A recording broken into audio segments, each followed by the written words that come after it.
മലപ്പുറം ബാങ്കിനെ കേരള ബാങ്കിൽ ലയിപ്പിച്ച നടപടി ഹൈക്കോടതി ഡിവിഷൻ ബെഞ്ച് ശരിവെച്ചു. സിംഗിൾ ബെഞ്ച് ഉത്തരവാണ് ഹൈക്കോടതി ശരിവെച്ചത്. ലീഗ് മുൻ MLA UA ലത്തീഫ് അടക്കമുള്ളവരുടെ ഹർജികൾ കോടതി തള്ളി. രേഷ്മ ബാബു കൂടുതൽ വിവരങ്ങളുമായി ചേരുന്നു. രേഷ്മ, വാർത്തയുടെ വിശദാംശങ്ങൾ.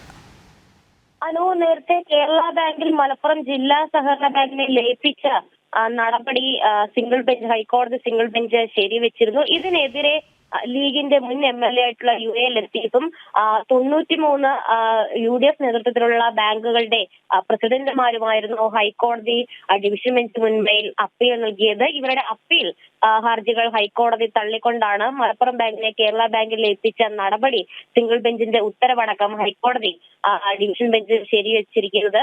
അനുമതി നൽകിയിട്ട് എതിർത്തത് എന്തിനെന്നുള്ളൊരു ചോദ്യം റിസർവ് ബാങ്കിനോട് ഹൈക്കോടതി ഉന്നയിച്ച ഒരു സാഹചര്യം കൂടിയുണ്ട്. റിസർവ് ബാങ്കും ഈ ഒരു അപ്പീലിൽ കക്ഷിയേർന്നിരുന്നു.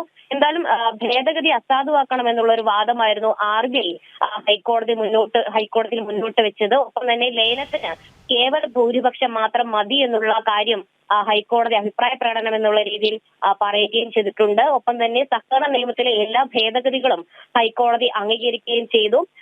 ഈ മലപ്പുറം ബാങ്കിനെ കേരള ബാങ്കിൽ ലയിപ്പിച്ച നടപടി നിയമവിരുദ്ധം എന്നുള്ളതായിരുന്നു അപ്പീൽ ഹർജികളിലെ പ്രധാനപ്പെട്ട വാദം.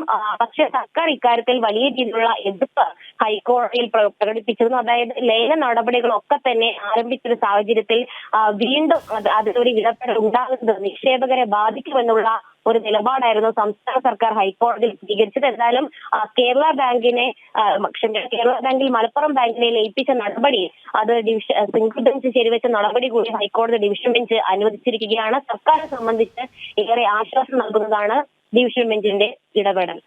ശരി രേഷ്മ.